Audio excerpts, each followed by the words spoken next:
Magandang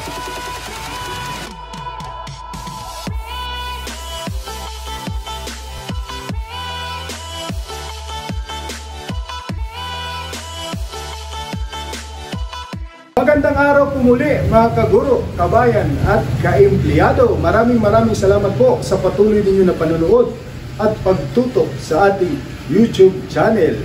At ngayon mga kaibigan, pag-usapan natin kung ang anonymous complaint ba ay valid or will it prosper in the Department of Education. Well, according to Department Order number 49, Series of 2006, particularly Section 8, Paragraph 4 states that no action shall be taken on anonymous complaint unless the disciplining authority decide to adopt the same and file it motu proprio.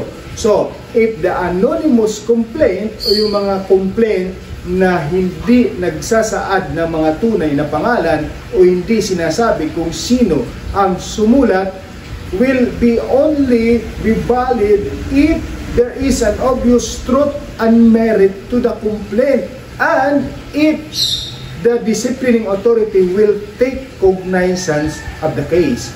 So for non-teaching, the disciplining authority is our school's division superintendent, while for teaching is the regional director.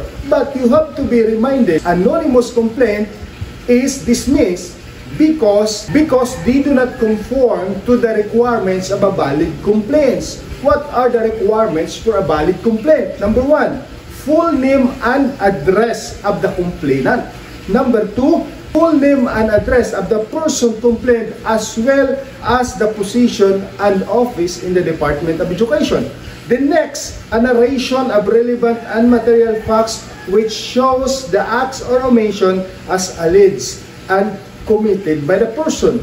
And number 4, certified copies of documentary and affidavits of witnesses if any. And number 5, certification statement of non-forum shopping. So kadalasan po, kapag anonymous complaint, ay walang certification of non-forum shopping. So oftentimes, it is dismissed if there is no obvious truth and merit to the complaint unless the disciplining authority has take cognizance on it and file it motu proprio.